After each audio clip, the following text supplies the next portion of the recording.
Digital भिखारी का नाम तो आप लोगों ने सुना ही होगा।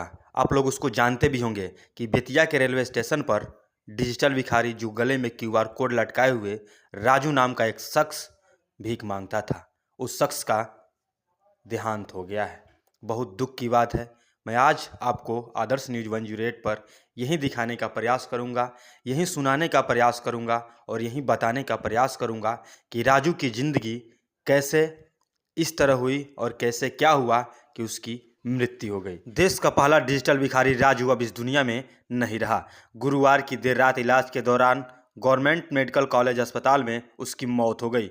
बताया जा रहा है कि बेतिया रेलवे स्टेशन पर भीख मांगने के दौरान अचानक तबीयत बिगड़ी थी। स्थानीय लोगों ने उस अस्पताल में भर्ती कराया था। डॉक्टरों ने बताया कि राजू की मौत हार्ट अटैक से हुई है। वो बेतिया स्टेशन पर गले में क्यूआर कोड लटकाए घूमता था। वह कहता था, लोग कहते थे छुट्टे नहीं है, इसलिए मैंने बैंक में खाता खुलवाया। अब राजू लोगों से छुट्टे पैसे नहीं लेता, बल्कि फ़ोन पर क्यूआर कोड स्कैन कर भीख के पैसे भेजने को कहता है।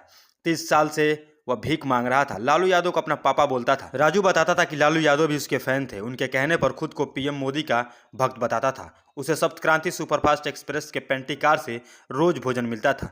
बचपन से ही नहीं रहता था घर पर। ये देखिए राजू की तस्वीरें मैं आपको दिखा रहा हूँ, ध्यान से देखिए। वही राजू शख्स है जो बेतिया के रेलवे स्टेशन पर क्यूआर कोड से भीख मांगता था। देश का पहला भिखारी जो था वो डिजिटल भिखारी राजू ही था। राजू के परिजन रेखा ने बताया कि वह 3 दशकों से स्टेशन स्टेशन गांव-गांव घूमकर भीख मांगता था। घर पर वह बचपन से ही नहीं रहता था। आज सुबह गार्ड ने आकर बताया कि राजू की मौत हो गई है, जिसके बाद हम लोग अस्पताल पहुंचे। राजू को पश्चिमी चंपारण के बच्चे से बुजुर्ग तक बहुत अच्छे से जानते थे।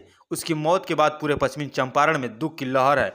लोगों उसे याद कर रहे हैं। अगर आप भी डिजिटल भिखारी राजू के फैन हैं तो कमेंट सेक्शन में कमेंट करके जरूर बताइएगा और उसके लिए भगवान से उसकी आत्मा को शांति प्रदान करने के लिए दुआ जरूर कीजिएगा। धन्यवाद।